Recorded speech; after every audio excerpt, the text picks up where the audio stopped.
Welcome to House Call. I'm Dr. Gerald Lala. I'm Dr. Richard Jensen. Wonderful to have you with us again. We want to thank all of you folks who send us emails and literature and telephone calls requesting more information. And it's exciting to know that people are out there and that they do appreciate what we're doing. And we're happy to continue to produce these programs for you. Of course, those of you who have access to computer, you can go out on our website and you can see all of the different programs that we produced over the years, and you can pick and choose whatever programs you want. But today, we're going to talk about coffee. Is it good or bad? I suppose we could say caffeine. Is it good or bad? A lot of people knock it, a lot of people drink it, and we find that there are more health benefits to coffee than not benefits or bad things. And so what we're going to do is we're going to start with Dr. Jensen talking about what coffee contains, what are in the compounds in coffee, and the elements. And you might also say, well, what are these two fellas, the good-looking one and the young one, what are they doing? They're chiropractors. What are they talking about nutrition for? Well, we do see patients in our private practice, and we do see people with back and joint problems and car accident victims and workers' comp injuries and things like that. But of our particular interest for many, many years has been orthomolecular medicine, meaning that we practice nutrition as some chiropractors do, but our approach is very different than the majority that we know of anyway, and that includes not only chiropractors but nutritionists, in that it's science-based. In other words, we don't teach anything that hasn't been scientifically proven.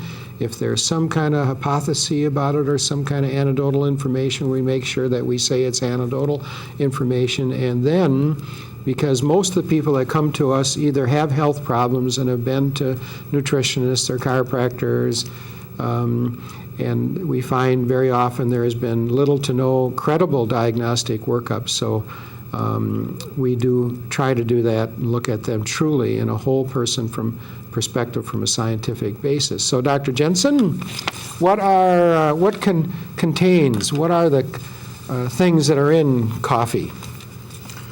Well, coffee contains, well, first of all, what we should do is take a look at some of this. Whenever you're looking at a plant food, you're looking at what soil it was grown in.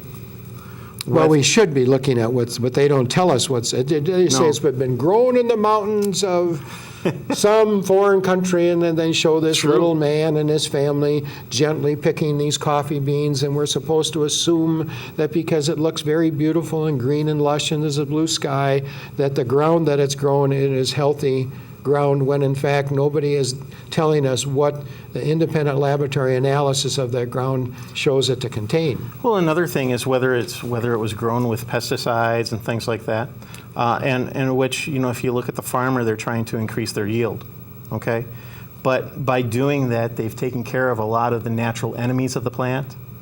And usually what plants do is, in response to the natural enemies and to the sunlight and things, they get sunburned just like we do.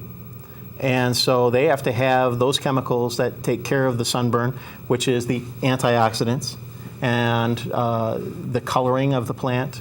They look at the certain chemicals that keep away other insects and things like that. And so those start to build up in the organic plants much more than they do those plants that are grown with fertilizer and that kind of stuff. So that basically what happens is those organic ones are much higher in the nutrient content than the others.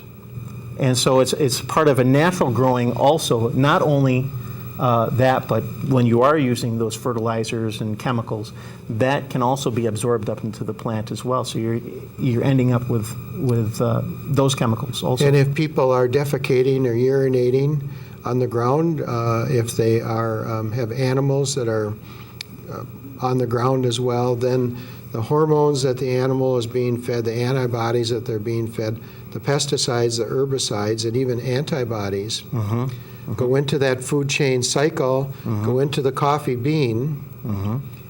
We buy that coffee and it goes into our bodies, which over a period of time has a negative or an adverse accumulative effect. Right? And you have to look at some foreign countries rather than using, say in this country, when we're spreading manure on the field for nutrient, it's usually animal-based manure as opposed to human-based manure. And we do that for health reasons. And that's why in some cases when you go into these other countries, you end up having, I'm not going to say that it's Montezuma's revenge, but there's, a reaction much like that. But if that manure, if that animal has been fed antibodies to keep it healthier, Definitely. if there's been pesticides and herbicides that have been put on the ground to control weeds, if there's been hormones fed to the animal to make it grow and have a higher yield, and that comes out of that animal in its urine and its feces, it goes down into the ground.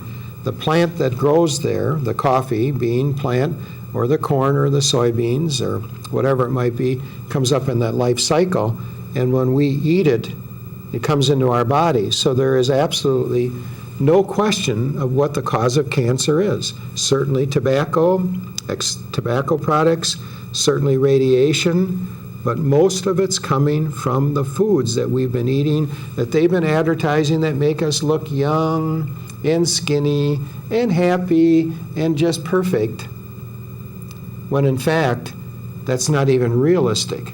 That's not realistic. So going back. Okay, so some of the other things, all other things set aside, the compounds that coffee promotes inside of it and creating its own chemical compounds. One is it has carbohydrates, it has fats, it has some proteins. It also contains some vitamins, minerals, alkaloids, phenols, and some nitrogenous compounds. Okay? And so when we look at this, we want to look at all things in moderation.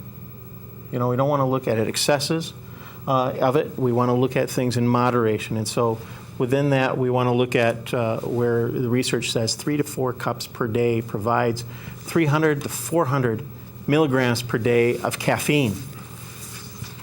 And caffeine can be, deleterious to us in that it creates dehydration many times. It speeds up the heart, and if you're using it with other compounds, it's basically, there's a toxin that the body wants to get rid of, namely the caffeine, and so it speeds up your metabolism to process it faster to get it out. Sometimes people use it to control brain adrenaline to make them more conscious. However, it starts to deplete those neurotransmitters. So in that case, coffee that has caffeine in it may be deleterious as well as dehydrating the brain. But it can still have some positive benefits. It can still have some positive benefits in that a lot of people will use it to lose weight and things like that too. What would be some of the positive benefits? Positive benefits. Mental state neurotransmitters can come from that. What is a neurotransmitter then? A neurotransmitter is that chemical messenger that talks between a nerve cell to nerve cell, or nerve cell to muscle cell, or nerve cell to the reactive tissue which it's trying to talk to say, hey, start your function now. So a lot of hormones that are neurotransmitters like cortisone or hormones, you could relate to them as hormones. There's basically 2 responses in the body. There's a fast response, which is the nerves, and the slow response, which is the hormones. The hormones actually will change the structure of things, and that can be a resultant of nerve telling it to change also, or to secrete those types of hormones. but there's two different messengers in there. And so we're looking at, in this case, the neurotransmitters that the coffee changes. The aroma. Aroma can have some beneficial aspects in changing I wish- attitudes and. Excuse me. I wish that coffee tasted as good to me as it smells to me. Yeah. Yes. Same here. The flavor, of course. I mean, when you look at flavor, it can have a bitter flavor, but in some cases, that bitter flavor can help us against particular diseases. Chinese medicine would use the bitter flavor to help, say, with the health of an overactive spleen, pancreas, or overactive stomach. In that case, calories. It depends on what things you add to your coffee. In fact, the way that I drink coffee is still as a kid. I like it more as a dessert than I do as the regular coffee, Yeah, when which they're means I'm adding all adding that a lot. sugar I'm and- doctoring it. Yeah. So, So you were talking about caffeine caffeine. and alkaloids. Could you discuss that a little bit more? Sure. Caffeine has a chemical 1,3,7-trimethylxanthine. It's an alkaloid. It changes mood, changes mental alertness, decreases fatigue, decreases risk of. It can decrease risk of suicide because of the changing your mood so much.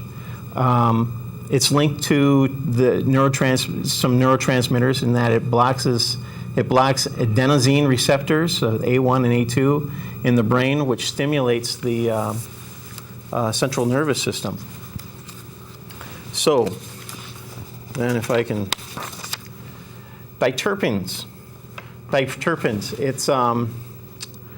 It's a class of compounds of 4 isoprene units. It's cafestol and kawale, and it's linked to decreased LDL and cholesterol. LDL is the low-density lipoproteins, or the bad cholesterol. It's the cholesterol that's actually found in the blood that's trying to get to someplace and adheres to the walls. That's why it's a bad cholesterol. It's filtered. Filtered coffee contains very low levels of cafesterol and kawale, so Be better off not filtered. Then. you'd be better off not filtering it. Use one of those coffee presses or something to that regard.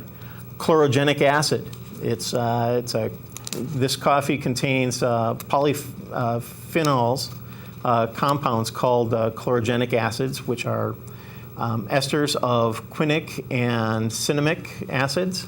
So that, but thinking about when they make that coffee and cook it, heat pressed, it destroys the B complex vitamins and vitamin C in it then. Interesting, but So you're not drinking it for that content. we're drinking it to get up. Okay, There you go. Go ahead. The chlorogenic acid is most prevalent.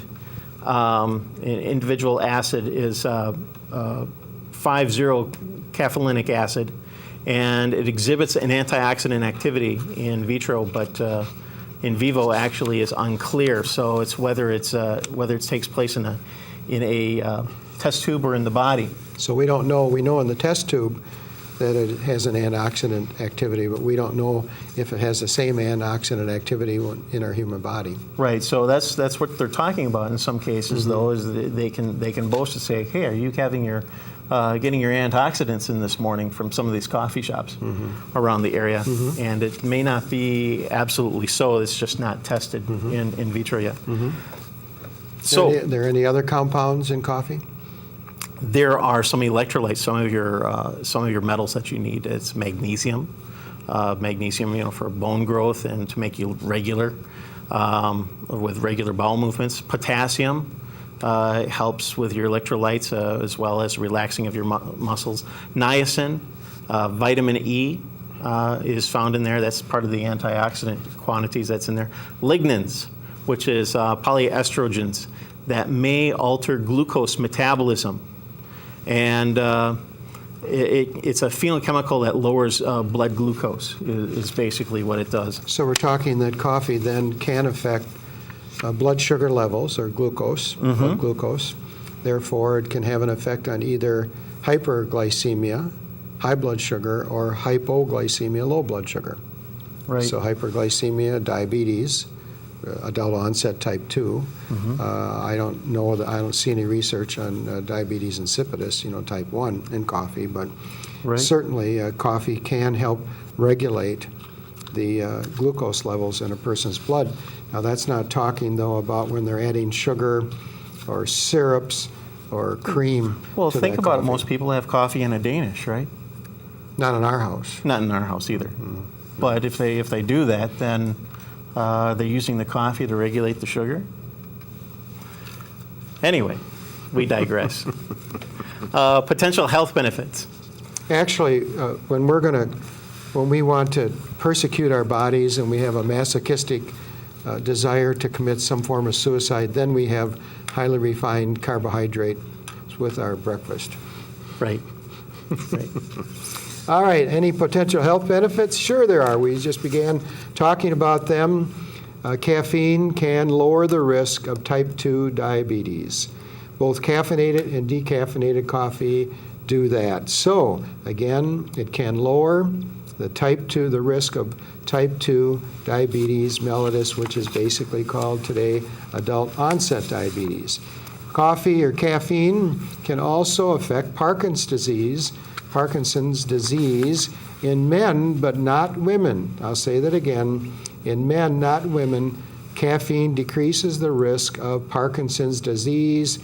We enjoy your emails, we really do. We welcome them, but I have no answer. They haven't told me why it doesn't decrease it in women. And women who were on estrogen replacement therapy and drank coffee on a regular basis had a higher risk of Parkinson's disease than the women who did not drink caffeinated beverages. So that's interesting, isn't it? Now, liver diseases. Does caffeine have any effect on liver diseases? Yes, it does. It decreases the potential of portal cirrhosis or hardening of the liver. It decreases the potential of hepatomegaly or enlarged liver. And it decreases the potentiality of hepatic carcinoma or cancer of the liver.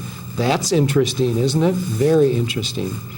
Caffeine also is known to lower the risk for colon cancer, colon rectal cancer. Isn't that interesting that people who drink coffee on a regular basis lower their risk for colorectal cancer?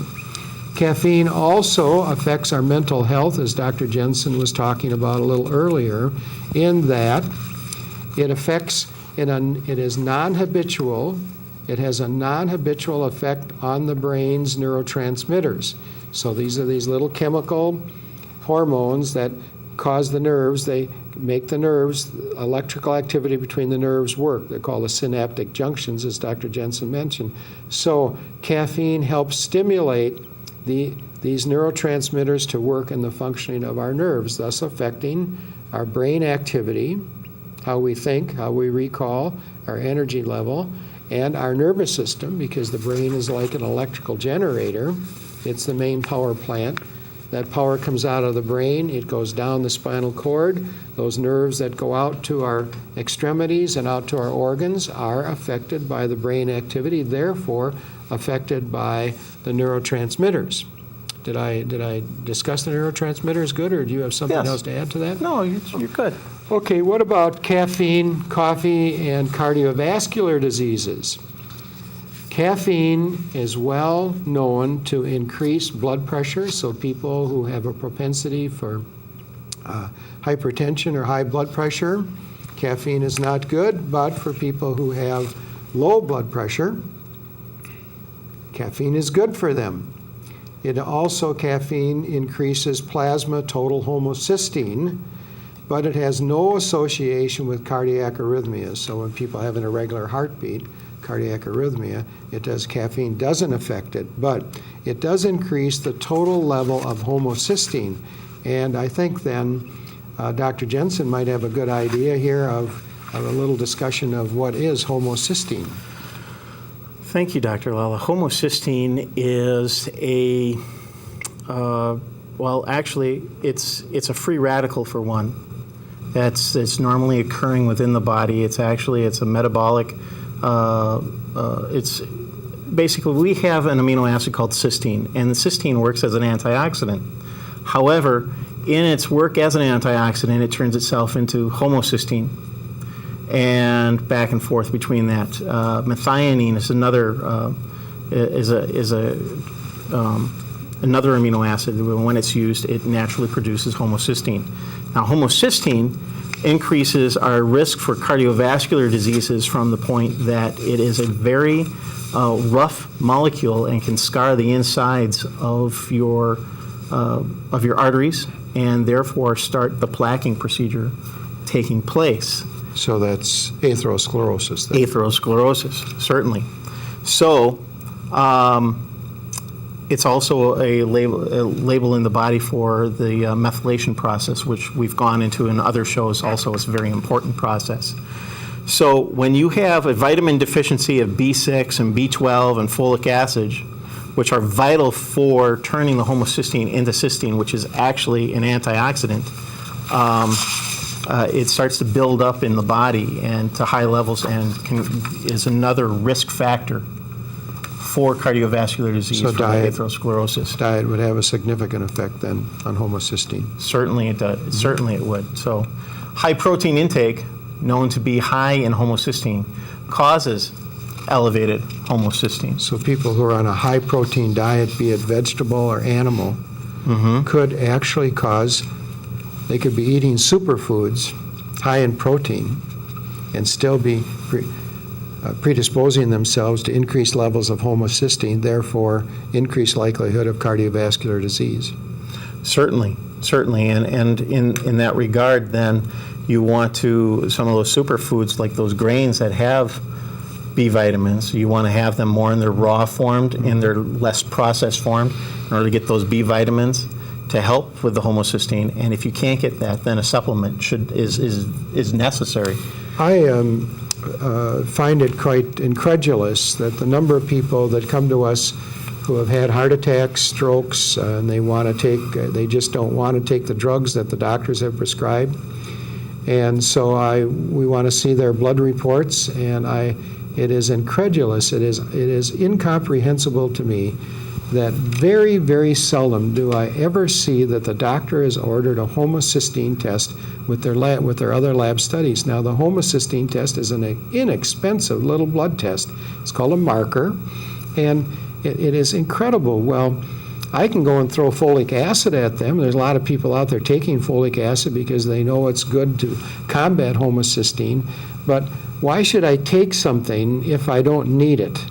And by certain blood tests or urine tests, I can determine how much of the folic acid they need rather than shotgunning them. And I think it's just terrible. And the information that we're talking about here is not unknown to medical doctors. It's not unknown to most chiropractors. It isn't. It's not unknown, but it's a simple, inexpensive blood test, and they're not performing it. So how about does exercise? Is caffeine affected by exercise, or homocysteine affected by exercise?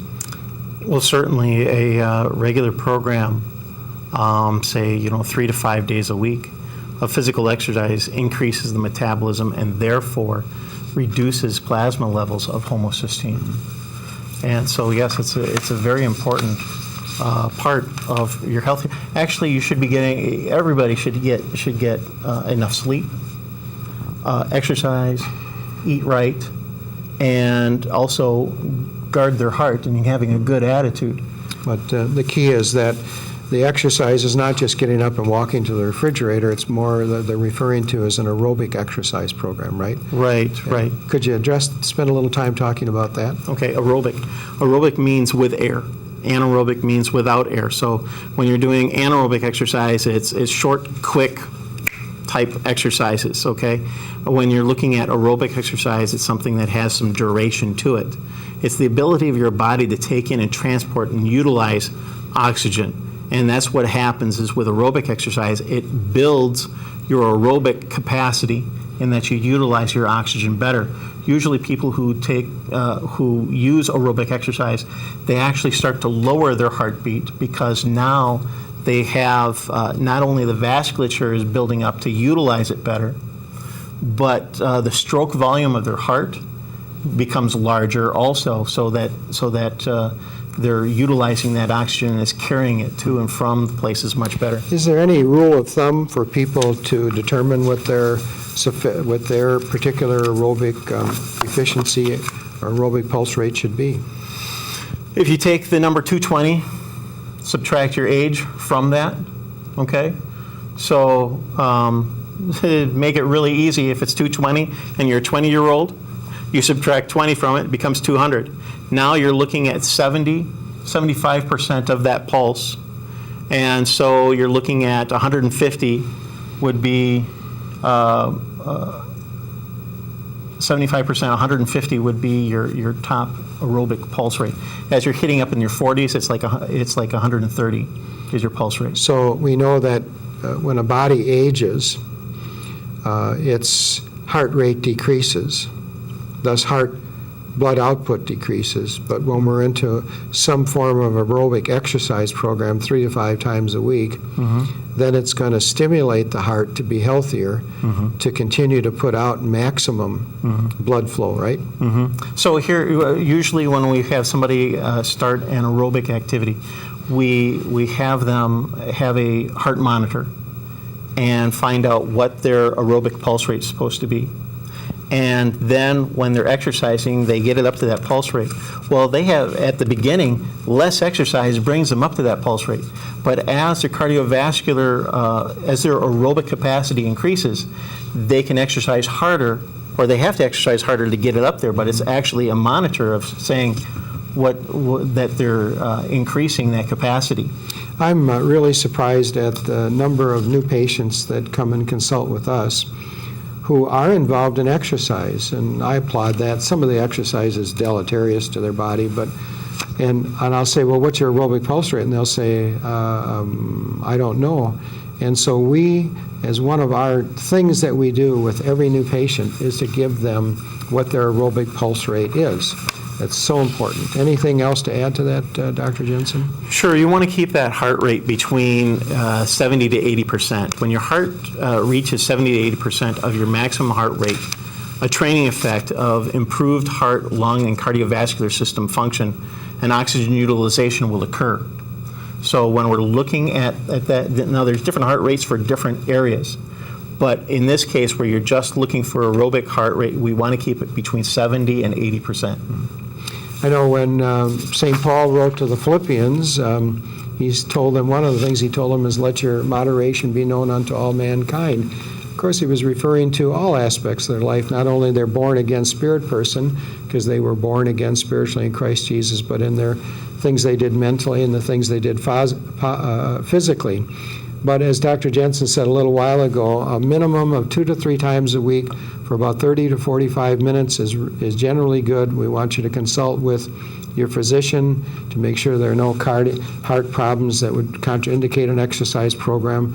How do you do that? You take your resting pulse rate and gradually increase that to your maximum aerobic rate. And you want to keep that rate up there for about 30 minutes. So my minimal biking program every day, or 3 to 4 times a week, is at least for an hour. Well, I keep that rate up there for about a minimum of 30 minutes, more likely 45 minutes in my case. So again, your body is the only body you have. The more that you take care of it, the better off you're going to be. Certainly watching programs like this is good. Going out and trying to find some legitimate information on the internet. There isn't that much out there. There's all kinds of people with ideas out there, and they all got something to sell, of course. But be discerning, take good care of your body, and your body will take good care of you. We'll see you on the next program.